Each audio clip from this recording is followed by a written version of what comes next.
随身携带的所有可用符篆都早已化作了爆破符。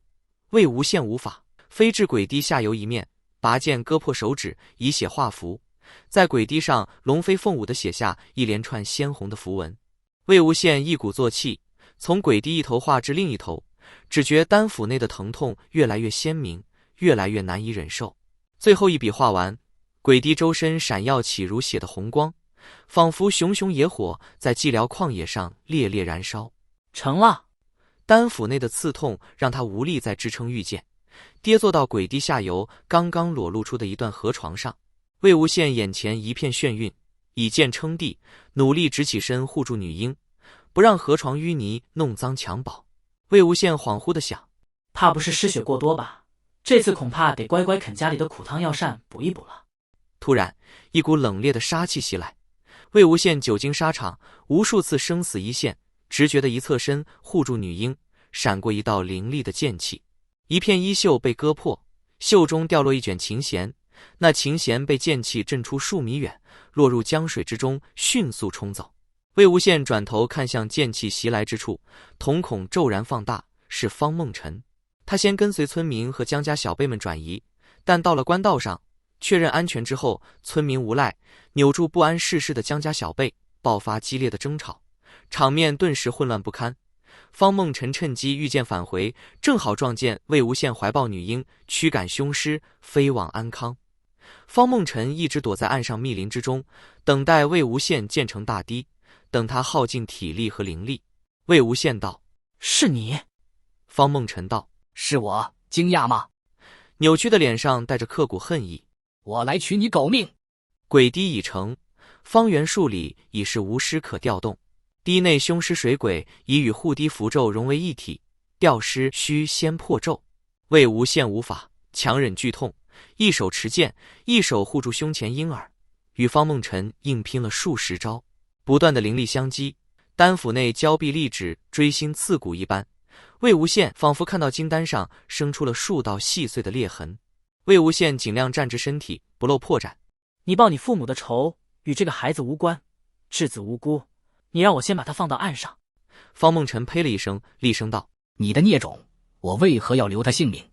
魏无羡怒道：你疯了，这不是我的孩子。方梦辰自以为是道：不是你的孩子，你为何要护着？说着一剑刺来，剑上灵光大作，魏无羡不敢硬接，以随便轻挑避开剑锋，催动身形，仗着身法轻灵，护着胸前婴儿连退数步。方梦辰状若疯狂，狞笑道：魏无羡，你不是一向很横吗？怎么总是躲躲闪闪？你也有今日。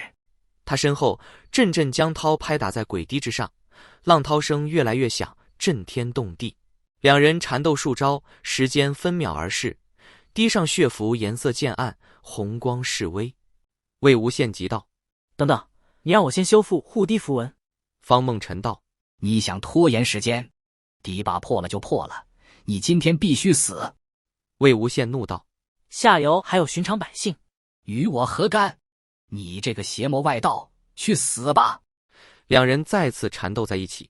方梦辰灵力虽低，剑法虽弱，但身法还算敏捷。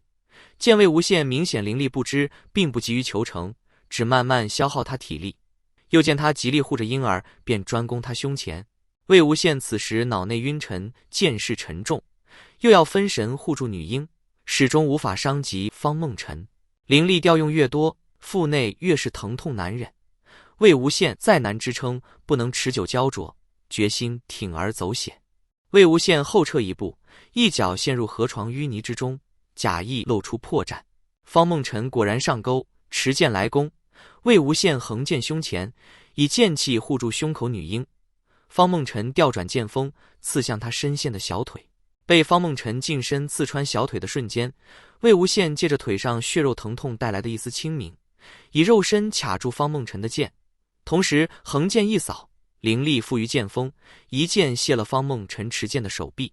一股鲜血冲向天空，剧痛之中，方梦辰昏死过去。魏无羡突然想，我这断人臂膀的招数，怕也是童兰战学的吧？这一剑的灵力爆发，催得金丹裂痕扩大。魏无羡疼得脑内天旋地转，仰面跌倒在河床上，陷入淤泥之中。这时，心口的传信符忽地亮了起来，那冰蓝的符光跳动着，轰得魏无羡心里暖意阵阵。蓝湛那成了。魏无羡欣喜万分，然而鬼滴却再难为继，滴上红光已经熄灭，江涛拍打轰鸣之声顿时更加震耳欲聋。鬼滴上方已有凶尸白骨开始掉落，小股江水灌注过来，那江水起初只如涓涓细流，然后很快扩大成瀑布一般。鬼滴示威，已是强弩之末。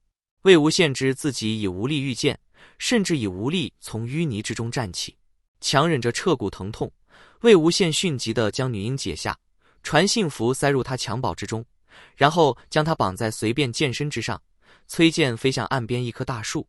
这一点灵力调动，让他丹府内如同刀削斧砍，凌迟重辟。曾经剖丹，他能够感觉到金丹已经逼近碎裂。随便才刚跃起，鬼滴彻底崩塌，浑浊的江水瞬间奔腾而至，将魏无羡和方梦辰卷入滚滚江流。蓝湛，我不会死的。江流激荡之中，魏无羡拼命调动最后的一点灵力，塑出一道薄弱的屏障，护住头颈和胸腹，意识涣散，沉入黑暗。终于，他体内金丹不堪重负，碎裂开来，散入灵脉之中。宗主魏无羡看似声名狼藉，实则是蓝江金三家之纽带。姑苏蓝氏自不必说，小金宗主竟与他冰释前嫌，连江宗主都因为小金宗主对他表现亲密，跟着转了态度。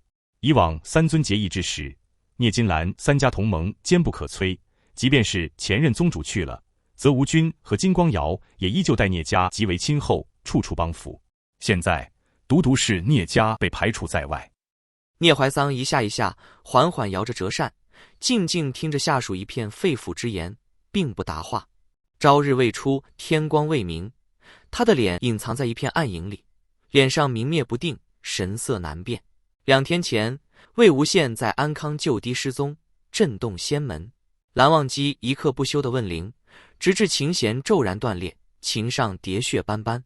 最终，蓝忘机将魏无羡的踪迹锁定在白河附近。赶来支援洪训的4大世家日夜轮值，撒网搜寻，没想到竟是聂家率先在一处小支流的河岸上找到了昏迷不醒的夷陵老祖。下属继续说道：若是魏无羡此刻能神不知鬼不觉地去了，韩光君一定深受打击，则吴军已经闭关多年，姑苏蓝氏如果再折了韩光君，必然一蹶不振。同时，姑苏蓝氏与兰陵金氏、云梦江氏的联系就断了。聂怀桑不语，躺在河床上的青年肤色苍白，眼下泛污，双唇发青，一身湿衣。归来数年，相由心生，眼前的青年已褪去许多莫玄羽的相貌，多了几分魏无羡的荣光。灵气也是气，怨气也是气。灵气处于丹府，可以劈山填海，为人所用；怨气又为何不能为人所用？当年学堂之上，少年人语惊四座，一通诡辩，气得蓝老先生火冒3丈。我放着好好的阳关大道不走，走这阴沟里的独木桥干什么？真这么好走，早就有人走了。放心，他就这么一问，我只这么一说。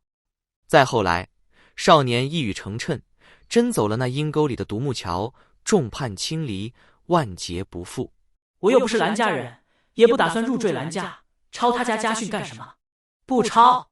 沧海桑田，世事难料，重生归来，最不可能凑在一块的2位昔年同窗，结为道侣，琴瑟和鸣，似以抄家训为乐。观音庙中，魏无羡问他：聂宗主，你知道这棺材里原先装的是什么吗？是了，白云苍狗时过境迁，他叫他聂宗主，而非怀桑兄了。聂家下属的冷汗从额头缓缓滴落。